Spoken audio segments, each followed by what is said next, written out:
Antes de começar esse vídeo eu queria dizer que eu deixei dois links na descrição. Um deles é o link para as minhas conversas com o GPT desde o momento em que eu decidi substituir o Gemini por ele. E o segundo link é o link para as minhas brushes do Clip Studio Paint de graça no Gumroad para quem quiser. É um pacote com 7 brushes que eu mais uso durante o desenvolvimento das minhas obras digitais. As duas primeiras são as minhas principais e as outras são complementares. Um último adendo antes de começar a falar sobre arte é que eu pensei em dividir o conteúdo desse vídeo. Como eu vou falar sobre técnica de pintura e geralmente é um conteúdo meio extenso, eu pensei em dividir em segmentos ao longo de vários vídeos. Dito isso, vamos para o que interessa. Esses dias eu fiz uma enquete no Instagram perguntando sobre o que as pessoas gostariam de ver, ou melhor, de ouvir nos meus vídeos. Como o tema da minha pesquisa girava em torno de consequências das IAs no processo criativo de um ilustrador, eu acabei focando bastante nessa área durante os primeiros vídeos, até porque o uso de IA, especialmente nesse modelo que eu vinha fazendo, era razoavelmente novo para mim. Durante a minha graduação eu fiz pouco uso de IA para fazer trabalho escrito, então a minha experiência com IA era razoavelmente limitada. Como eu senti que muitas portas se abriram no momento em que eu comecei a usar nesse modelo, eu acabei produzindo bastante pesquisa sobre isso nos primeiros estágios, em como que ela poderia me ajudar, como que ela poderia me atrapalhar, e eu ainda tenho bastante coisa que eu posso falar sobre isso. Só que uma outra opção que foi bastante votada na enquete era sobre o conteúdo técnico de ilustração, pelo menos o que eu sei e o que eu estudei sobre o meu processo de ilustração e desenho digital. Durante esses últimos 3 anos em que eu tive na faculdade, eu estudei uma coisa com mais empenho do que as outras, que foi teoria da cor, aliada com algumas técnicas de pintura. Meu processo de desenho e de ilustração digital vem muito de técnicas tradicionais de pintura e de desenho. Recentemente eu li um termo que define isso, o termo sendo tradigital, ou seja, a junção de tradicional com digital. Era um contexto um pouco diferente, já que a artista mesclava o tradicional com o digital, começando os sketches no tradicional em lápis e papel, escaneando e depois ela finalizava no digital. Agora, uma das técnicas que eu mais uso nos estágios iniciais é a escala de cinza ou escala de valores. Eu já fiz um vídeo falando brevemente sobre isso no meu Instagram, caso queira dar uma olhada eu vou deixar um card aqui no vídeo. O que é a escala de valor? Bom, de maneira simples, é quão clara ou quão escura é uma cor. Só que como é um estágio preliminar, feito em cinza, variando do preto absoluto, entre aspas, até o branco absoluto, novamente entre aspas, isso é uma maneira de ajudar na hora de passar para a cor, na medida em que você só está planejando as áreas que vão ser mais claras e as áreas que vão ser mais escuras, seja num personagem ou numa ilustração como um todo. Tinha uma técnica de pintura a óleo clássica que teve o seu pico durante o século XVI, que era conhecida como grisaille. Grisaille, em tradução livre, quer dizer acinzentado ou grisalho. E era uma pintura por baixo do que viria a ser a cor do quadro finalizado, para servir como base e dar união às cores que viriam por cima, geralmente com cores neutras como o cinza, ou qualquer cor puxada para o cinza, cores que são adicionadas o branco e o preto na mistura. Grisaille usa o prefixo gris, que em francês significa cinza, então é por isso que eu disse que a tradução livre é acinzentado ou grisalho. Não só servia como base para dar união às cores selecionadas, mas servia também como uma maneira de trabalhar preliminarmente a volumetria e a tridimensionalidade da obra, criando áreas de sombra com cinzas de valor baixo ou cinzas mais escuros, e áreas de iluminação mais intensa, com cinzas de valor alto ou cinzas claros. E um pouco mais cedo eu falei sobre pretos e brancos absolutos entre aspas. Por quê? Bom, os únicos absolutos que a gente conhece e é capaz de entender são o preto do espaço e o branco do sol visto daqui de baixo. Então essas são as ideias de absoluto que a gente tem, só que a gente, ainda pelo menos, é incapaz de recriar esses absolutos, tanto em cor pigmento ou tinta física, quanto em cores digitais. Então o preto e o branco que a gente tem não chega perto desses absolutos, mas a ideia é essa. Então todos os cinzas que estão entre esse branco absoluto e o preto absoluto compõem a escala de cinza. Geralmente ela é dividida em 10 partes iguais, e os cinzas do 9 ao 2 são chamados em porcentagens, então o cinza 50% é o cinza médio e por aí vai. Essa escala de cinza é usada tanto no digital quanto no tradicional.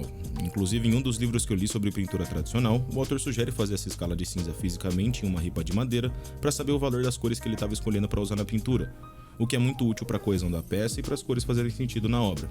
E tem alguns jeitos de usar essa técnica no desenvolvimento inicial da peça. Como ela é usada para decidir, entre aspas, onde será claro e onde será escuro, se você já tiver em mente quão iluminada ou quão escura você quer que a sua peça seja, você consegue fazer uma divisão de valores para essas áreas iluminadas e para as áreas sombreadas. Então vamos supor que você quer criar uma peça que seja majoritariamente iluminada, certo? Você vai pegar a escala de cinza e vai eliminar o branco puro e o preto puro da sua escolha de valores. Pelo menos do jeito que eu aprendi, não é uma regra, você pode usar o branco absoluto e o preto absoluto se quiser, a obra é sua. Depois disso, você vai separar mentalmente ou fisicamente uns 5 valores de cinza que você vai usar para as áreas iluminadas. No começo, os veteranos sugerem usar menos para facilitar um pouco o aprendizado e o entendimento da técnica, o que é bem válido para ser sincero. Depois de selecionar esses valores claros ou de iluminação, você vai escolher uma quantidade menor de valores para sombras, então vamos supor uns 3 valores de cinza para as áreas sombreadas. Como o meu jeito de desenhar no digital envolve muita seleção de cor da tela de pintura, pra mim não faz muita diferença esses valores, porque eu vou acabar misturando, então eu geralmente começo em um cinza bem próximo do preto absoluto e eu gradualmente vou subindo o valor e construindo uma escala tonal no meu desenho.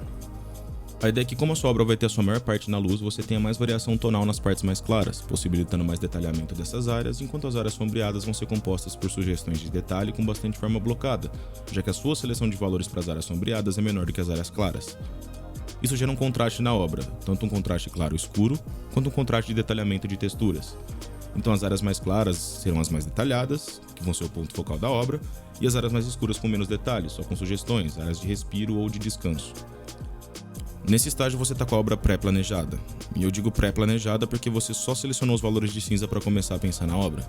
Mas é aqui que fica interessante, porque tendo essa escolha de valores claros e escuros, você já consegue ter uma ideia das áreas que vão receber os 3 valores de cinza escuros escolhidos para a sombra e os 5 valores claros escolhidos para as áreas iluminadas. E é por isso que é muito útil passar por esse estágio de cinza para a construção de uma obra.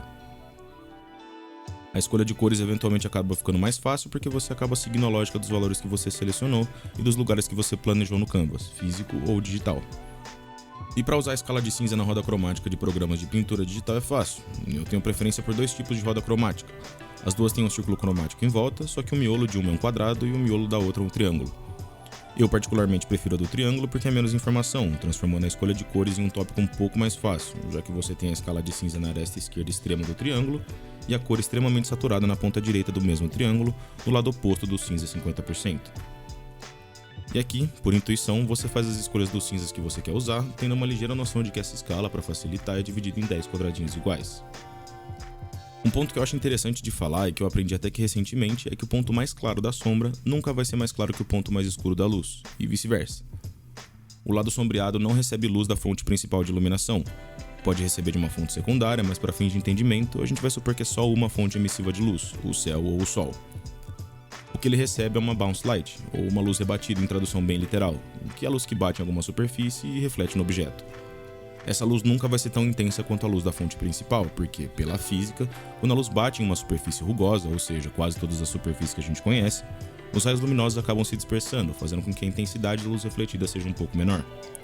Existem materiais que são menos rugosos que uns e materiais que são mais rugosos do que outros, mas, em teoria, todos os materiais que a gente conhece possuem certa rugosidade estrutural.